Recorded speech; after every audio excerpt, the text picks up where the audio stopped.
Citizenship किसे कहते हैं, नागरिकता क्या चीज़ होता है। तो हमारे किसी भी देश में 3 तरह के लोग रहते हैं। या तो कोई नॉर्मल पर्सन रहता होगा जो बाहर से घूमने आया है, जैसे कोई विदेशी ताजमहल को देखने आ गया, वो नॉर्मल पर्सन में आएगा। या तो फिर सिटीजन, जैसे हम देखने चले गए या कोई आम आदमी देखने चला गया तो वो सिटीजन हो गया। अब उसके बाद एक चीज़ होती है माइनॉरिटी। सिटीजन में ही एक आते हैं माइनॉरिटी। ये क्या होते हैं माइनॉरिटी? तो वैसे लोग जिनकी संख्या बहुत कम है, जिन्हें हम अल्पसंख्यक कहते हैं हिंदी में। अल्पसंख्यक 2 आधार पर हो सकते हैं, या तो उस धर्म को मानने वाले लोग कम हों तो उनकी संख्या कम हो गई तो धार्मिक आधार पर अल्पसंख्यक, या फिर भाषाई आधार पर अल्पसंख्यक हो। जैसे हम ताजमहल देखने गए, एक जैन धर्म वाले ताजमहल देखने गए, वो भी अल्पसंख्यक है। हालांकि मुस्लिम भी अल्पसंख्यक है। हिंदू धर्म भी कई राज्यों में नॉर्थ ईस्ट में अल्पसंख्यक में आ जाते हैं, वो लोग वहाँ पे भी, वहाँ क्रिश्चियन धर्म ज़्यादा है। तो अभी बेसिक हम लोग ये समझेंगे कि सिटीजनशिप यानी नागरिकता क्या होती है। नागरिकता एक विशेष प्रकार का अधिकार है जो देश अपने यहाँ रह रहे लोगों को एक सर्टिफिकेट के रूप में देता है। जैसे आपका वोटर कार्ड जो है ना, वो एक तरह का नागरिकता का बहुत बड़ा प्रमाण हो जाता है। वह देश अपने नागरिकों को हर तरह के अधिकार देता है। उन्हें कानूनी अधिकार है, वो कहीं भी कुछ कर सकते हैं। उन्हें नौकरी का अधिकार है, वो किसी भी पोस्ट पे वो जॉब ले सकते हैं।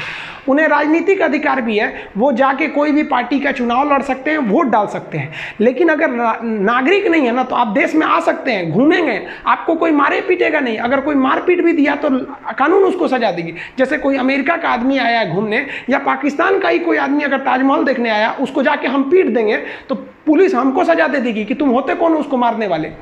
तो उसे हर चीज़ दिया जाएगा। लेकिन कोई विदेशी व्यक्ति जो भारत का नागरिक नहीं है, वो यहाँ आके कोई बड़े पोस्ट पे नहीं आ सकता है। जैसे राष्ट्रपति, प्रधानमंत्री, सुप्रीम कोर्ट का जज, राज्यपाल, ये सब नहीं बन सकता है।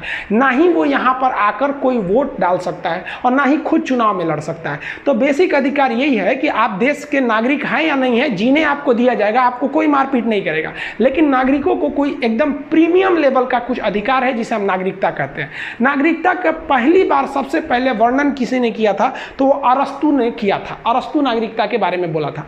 नागरिकता की चर्चा संविधान के 22 भाग में से दूसरा जो भाग है, भाग 2 में है। और भाग 2 में तो अनुच्छेद 5 से 11 तक, हम 1 से 4 तक पढ़ा दिए, आज 5 से 11 तक अनुच्छेद आप समझ जाएंगे। आपकी नागरिकता से कोई क्वेश्चन नहीं छूटेगा, हर एक चीज डाउट को क्लियर कर देंगे। नागरिकता की चर्चा अनुच्छेद 5 से 11 तक है। अनुच्छेद 5 सबसे पहले समझते हैं, ये क्या कहता है। ये कहता है कि संविधान के प्रारंभ में नागरिकता, संविधान का प्रारंभ, अब पहले समझिए प्रारंभ कब हुआ था। तो संविधान प्रारंभ हुआ था 26 जनवरी 1950 को। इसी दिन से संविधान पूरे देश में लागू हो गया। अब बात आई कि लागू हो गया तो हम किसे कहेंगे कि भारत के तुम नागरिक हो। बहुत से तो अंग्रेज भी उस वक्त तक भारत के थे, सब एनी बेसेंट भी उस वक्त भारत में थी लोग, तो ये लोग को क्या आप नागरिक बोल देंगे। और कौन कौन नागरिक है कौन नहीं है, उसी में भारत का विभाजन हो गया। तो इसके लिए अनुच्छेद 5 जो है वो 3 शर्तें दिया और कहा इन 3 शर्तों में से कोई एक भी शर्त अगर आप पालन कर लेते हैं तो हम आपको भारत का नागरिक कर देंगे। पहला कि उसका जन्म भारत में हुआ हो तो वो भारत का नागरिक है। अब देखिए 1950 में तो हम थे नहीं, और ना ही मेरे पिताजी थे। मेरे पिताजी का जन्म वही 1960 के आसपास का है, 60-65 का। तो उस वक्त मेरे दादाजी होंगे, आप लोग को भी दादाजी होंगे आज़ादी के वक्त में। तो आपके दादाजी को नागरिकता किस आधार पर मिली? उन लोग जन्म से यहीं पर थे, यहीं उनका जन्म ही हुआ, इसलिए उन्हें नागरिकता मिल गई।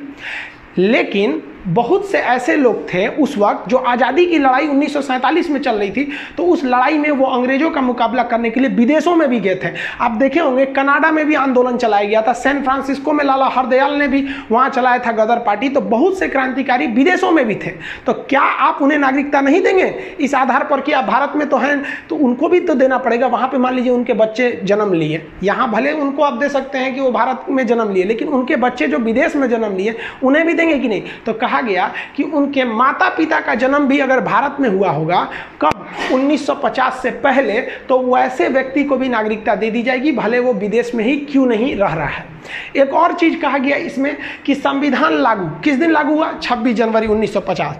लागू होने से 5 साल पहले से ही अगर कोई रह रहा है तो लागू हुआ 1950, यानी अगर 1945 से या उससे भी पहले से कोई भारत में रह रहा है तो हम उसे भी नागरिकता दे देंगे। जैसे एनी बेसेंट थी, वो विदेशी थी, आयरलैंड की, भारत में बहुत काम किया उन लोगों ने, स्वतंत्रता में भी बहुत बड़ा योगदान रहा, तो उनको नागरिकता मिला इसके आधार पर। हम लोग के दादाजी को नागरिकता मिले, आप लोग में भी ज़्यादातर लोगों को जन्म के आधार पर ही मिला होगा। तो अनुच्छेद 5 केवल जन्म के आधार पर नागरिकता देता है, ये तीनों का होना जरूरी नहीं है, मेनली कोई एक हो सकता है तो आप नागरिक हैं भारत के। देखिए आप अनुच्छेद 6 और अनुच्छेद 7 को समझते हैं। वर्तमान समय में अनुच्छेद 6 और अनुच्छेद 7 का कोई विशेष औचित्य नहीं है, इसे उस समय के जो विभाजन था तो विभाजन को ध्यान में रख के बनाया गया था, क्योंकि 1947 में जब देश का विभाजन हुआ था तो बहुत से लोग पाकिस्तान से भारत में आए थे, जैसे आसाराम बापू और भी बहुत लोग आए थे, और भारत से भी बहुत से लोग पाकिस्तान में जाके बस गए थे। तो इसमें बहुत ज़्यादा मारकाट भी होने लगा,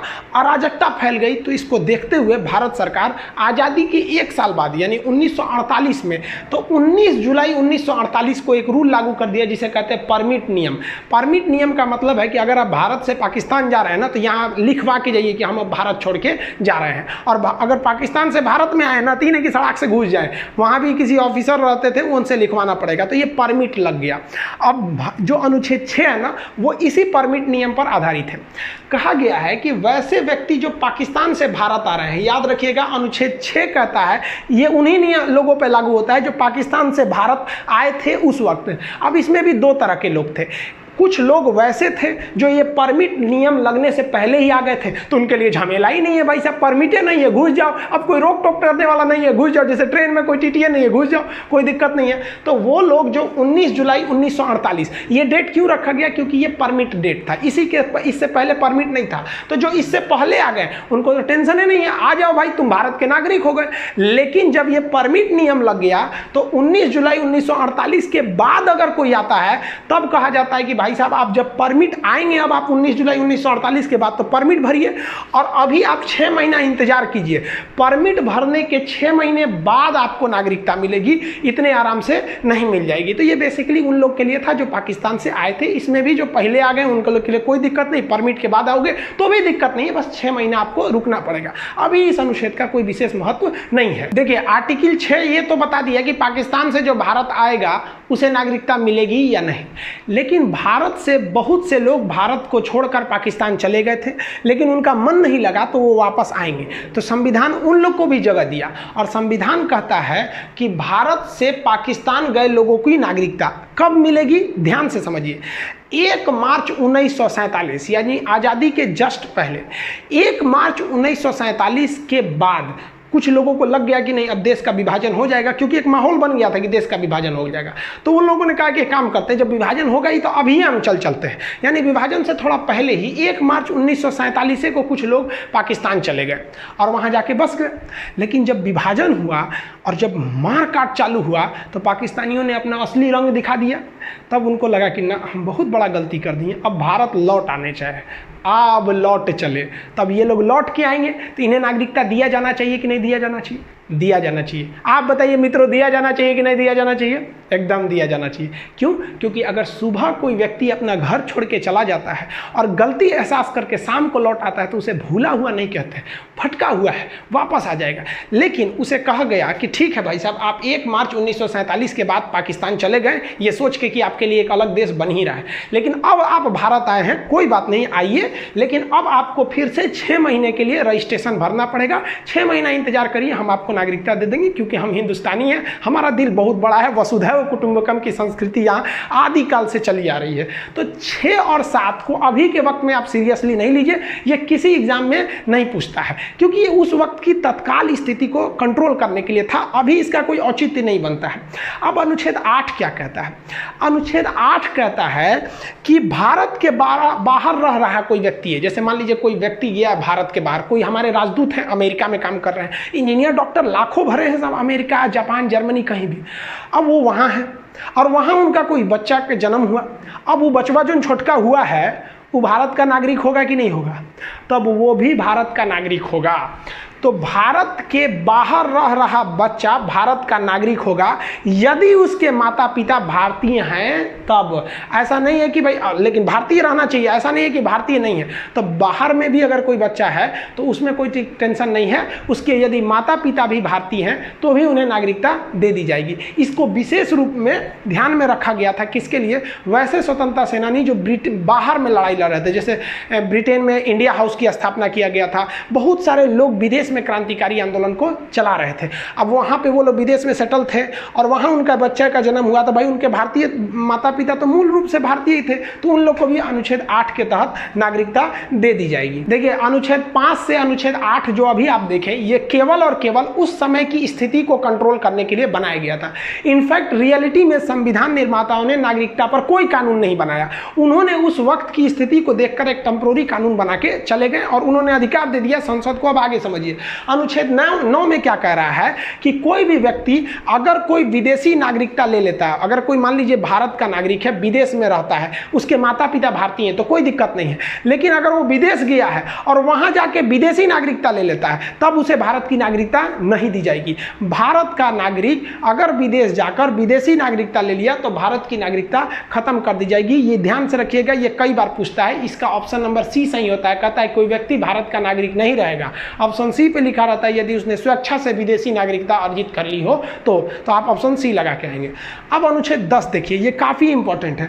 अनुच्छेद 10 कहता है कि नागरिकता का बना रहना जब तक अन्यथा कार्य न करे, मतलब कोई भी व्यक्ति की नागरिकता आप ऐसे नहीं खत्म कर सकते हैं जब तक वो कोई गलत काम नहीं किया हो। वैसे गलत काम का मतलब संसद ने जिस काम को मना करने को कहा हो, जैसे इंडिया चाइना में युद्ध हो गया, अब आप चाइना के फेवर में जाके बोलिए, भगा देगा आपको, भाग तो रहा, तू नागरिक नहीं है। पाकिस्तान से लड़ाई हो गया, पाकिस्तान जिंदाबाद कहिए, नागरिकता खत्म कर देगा, भागो तुम यहाँ के नागरिक नहीं हो। तो आपकी नागरिकता बनी रहेगी, कोई नहीं छीन सकता है जब तक आप देश विरोधी काम नहीं करते हैं। तब ये बहुत जरूरी था, संविधान वालों ने इसको बनाया, नहीं तो पता चला कि अगर ये नहीं रहता तो धज्जी उड़ा देता है। जैसे मान लीजिए अभी गवर्नमेंट में बीजेपी है, बीजेपी को डर है इसी बात का ना कि कहीं दोबारा कांग्रेस ना आए, तो अमित शाह दिमाग लगाते ससुरा कहीं के जितना कांग्रेस के नेता है नागरिकता खत्म कर दो, चुनाव में नहीं लड़ोगे, जीतेगा कौन? ऐसा हो सकता है कि नहीं हो सकता? या फिर कोई भी, भाई हम किसी एक पार्टी को नहीं कर रहे भाई, अभी ना बीजेपी के पास है, सपोज मान लीजिए कांग्रेस रहती या कोई और पार्टी रहती तो दूसरे पार्टी की राजनीति वही खत्म कर दो, नागरिकता कि भाई कोई नहीं रहेगा, रेस में अकेले दौड़ो, हम ही आएंगे फर्स्ट। तो संविधान वालों ने कहा कि ना भाई साहब, आप ऐसे ही किसी व्यक्ति की नागरिकता खत्म नहीं कर सकते। तो आपका नागरिकता का अधिकार बना रहेगा जब तक आप इधर उधर चक्कर पकड़ नहीं करेंगे तब तक। और अनुच्छेद 11 में कह दिया गया है कि नागरिकता संबंधी कानून एक बढ़िया सा कानून संसद बनाएगी और संसद का गृह मंत्रालय। तो अनुच्छेद 11 कहता है कि नागरिकता संबंधी कानून बनाने का अधिकार संसद को है, लेकिन क्वेश्चन पूछेगा संसद के किस मंत्रालय को है, तो गृह मंत्रालय को है। वही होम मिनिस्ट्री इसको बनाती है आपके नागरिकता का